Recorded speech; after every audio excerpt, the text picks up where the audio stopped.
갈라디아서 4장. 내가 또 이 말을 하려고 합니다. 아버지의 재산을 물려받을 사람이 아니라면 그가 모든 것의 주인이라 하더라도 종과 다를 것이 없습니다. 어른이 되기 전까지는 그를 돌봐줄 사람의 말을 따라야 합니다. 그러나 그 아버지가 정한 때가 이르면 자유인이 됩니다. 이와 마찬가지로 우리도 전에는 어린아이와 같았습니다. 우리는 이 세상의 헛된 가르침 아래에서 종노릇을 했습니다. 그러나 정한 때가 이르자 하나님께서 자기 아들을 보내셨습니다. 그 아들은 여자에게서 낳고 율법 아래에서 살았습니다. 그것은 율법 아래에 있는 사람들을 구원하셔서 그들을 자기 자녀로 삼으시기 위해서입니다. 여러분은 하나님의 자녀입니다. 그래서 하나님께서 그 아들의 영을 여러분 마음에 보내주셔서 여러분이 하나님을 아버지, 사랑하는 아버지라 부를 수 있게 하셨습니다. 여러분은 이제 종이 아니라 하나님의 자녀입니다. 여러분이 하나님의 자녀가 되었으므로 하나님께서 여러분에게 유업을 주실 것입니다. 옛적에는 여러분이 하나님을 알지 못하여 사실 신이 아닌 것들에게 종노릇을 했습니다. 그러나 이제는 여러분이 참 하나님을 압니다. 뿐만 아니라 하나님께서 여러분을 아십니다. 그런데 어찌하여 전에 여러분이 따르던 약하고 헛된 가르침으로 다시 돌아가려 합니까? 어찌하여 그런 것들에게 종노릇하려 합니까? 여러분은 아직도 날과 달과 계절과 해를 섬기고 있습니다. 그러니 내가 여러분을 위해 애쓴 것이 헛된 일이 될까봐 두렵습니다. 형제들이여, 내가 여러분과 같이 되었으므로 여러분도 나와 같이 되기를 바랍니다. 이제까지 여러분은 내게 잘 해주었습니다. 여러분도 알다시피 내가 여러분에게 처음으로 복음을 전하게 된 것은 내 몸의 병 때문이었습니다. 내 병이 여러분에게는 짐이 되었을 텐데도 여러분은 나를 미워하거나 저버리지 않고 하나님의 천사나 예수 그리스도처럼 맞아주었습니다. 그때에는 여러분에게 기쁨이 가득하더니 지금은 그 기쁨이 어디로 갔습니까? 지금 기억하기로 그때에는 여러분이 할 수만 있다면 여러분의 눈이라도 빼어줄 정도였습니다. 그런데 내가 이제는 진리를 말함으로 여러분과 원수가 되었습니까? 그 사람들이 열심히 여러분을 설득하는 것은 여러분을 위해서가 아니라 우리를 배반하고 그들만을 따르도록 하려는 것입니다. 사람들이 좋은 뜻으로 여러분에게 관심을 보인다면 그것은 내가 여러분을 떠나 있을 때나 여러분과 함께 있을 때나 마찬가지로 좋은 일입니다. 내 자녀들이여, 여러분이 참으로 그리스도와 같이 되기까지 나는 여러분을 위해 다시 아기를 낳는 어머니의 고통을 느낍니다. 내가 지금이라도 여러분을 만나 내 말투를 바꾸었으면 좋겠습니다. 여러분 일에 대해 어떻게 해야 좋을지 모르겠습니다. 여러분 가운데는 모세의 율법 아래에 있으려는 사람이 있습니다. 말해보십시오. 여러분은 율법이 하는 말을 알지 못합니까? 성경은 아브라함에게 두 아들이 있었는데 한 아들의 어머니는 여종이었고 다른 아들의 어머니는 본처였다고 말합니다. 여종에게서 난 아브라함의 아들은 육체를 따라 태어났으나 자유인에게서 난 아들은 하나님의 약속을 따라 태어났습니다. 이것은 비유입니다. 이 여자들은 하나님과 사람이 맺은 두 언약과 같습니다. 한 언약은 하나님께서 시내산에서 정하신 율법입니다. 이 언약 아래에 있는 사람은 종과 같습니다.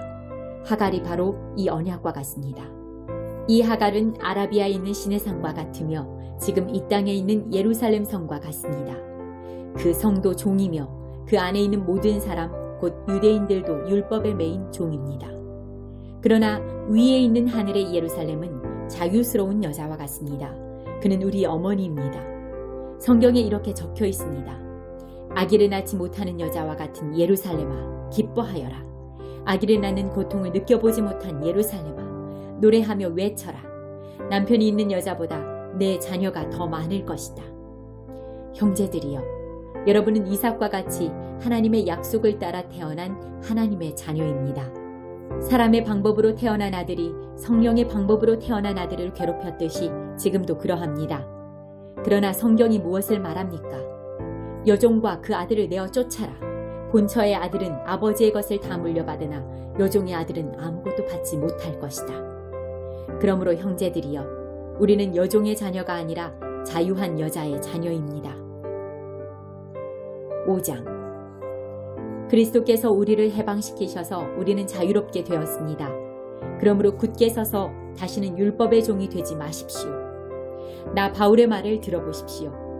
여러분이 할례를 받고 율법으로 돌아간다면 그리스도는 여러분에게 아무런 도움이 되지 못합니다.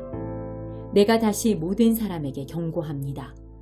여러분이 만약 할례를 받는다면 여러분은 율법 전체를 지켜야 합니다. 여러분이 율법을 지켜서 의롭다함을 얻으려 한다면 여러분은 그리스도에게서 끊어지고 하나님의 은혜에서 멀어지게 됩니다. 그러나 우리는 성령의 도우심을 받아 믿음으로 의롭다 여김을 받는 이 소망을 간절히 기다립니다. 우리가 그리스도 예수 안에 있다면 할례를 받았느냐 받지 않았느냐는 중요하지 않습니다. 중요한 것은 사랑으로 말미암아 나타나는 믿음뿐입니다. 여러분은 지금까지 잘 달려왔습니다. 그런데 누가 여러분을 막아 진리를 따르지 못하게 합니까? 그런 유혹은 여러분을 부르신 분에게서 나오지 않았습니다. 조심하십시오. 적은 누룩이 반중 모두를 부풀게 합니다. 그러나 나는 여러분이 그런 다른 생각들을 따르지 않을 줄로 믿습니다. 누구든지 여러분을 혼란하게 하는 사람은 심판을 받을 것입니다. 형제들이여, 나는 할례를 받아야 한다고 가르치지 않습니다. 내가 할례를 가르친다면 어째서 아직도 박해를 받겠습니까?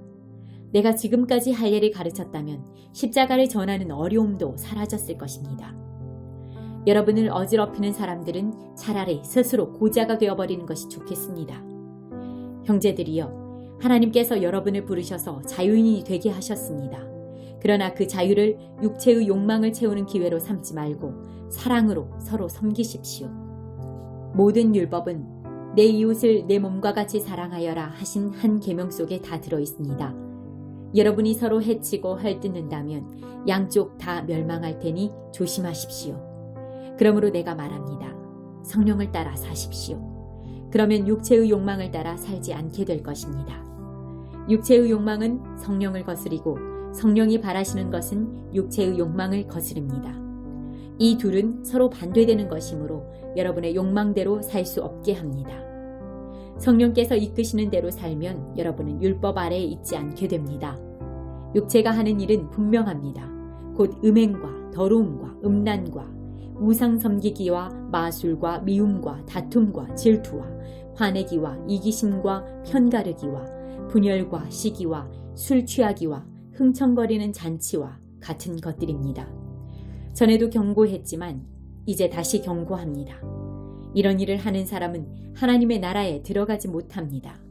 그러나 성령의 열매는 사랑과 기쁨과 평화와 오래 참음과 자비와 착함과 성실과 온유와 절제입니다. 이런 것들을 금지할 율법이 없습니다. 그리스도 예수께 속한 사람은 자기 육체를 정욕과 욕망과 함께 십자가에 못 박았습니다. 우리가 성령으로 새 생명을 얻었으므로 성령을 따라 살아야 합니다. 그리고 교만하지 말고 서로 다투거나 시기하지 말아야 합니다. 6장. 형제들이여, 여러분 가운데서 누구든지 죄 지은 사람이 있거든 신령함을 지닌 여러분이 온유한 마음으로 그를 바로잡아야 합니다. 그러나 여러분도 유혹에 빠지지 않도록 조심하십시오. 여러분은 서로 다른 사람의 짐을 들어주십시오. 그것이 그리스도의 법을 이루는 길입니다. 아무것도 아닌 사람이 무엇이나 된 것처럼 행동한다면 그것은 자기를 속이는 일입니다. 자기를 다른 사람과 비교하지 마십시오. 사람은 저마다 자기 일을 살펴야 합니다. 그러면 자랑할 일이 자기에게만 있을 것입니다. 사람은 저마다 자기 일에 책임을 져야 합니다. 하나님의 가르침을 배우는 사람은 가르치는 사람과 모든 좋은 것을 나누어야 합니다. 스스로 속이지 마십시오. 하나님을 속일 수는 없습니다. 사람은 자기가 심은 대로 거둘 것입니다.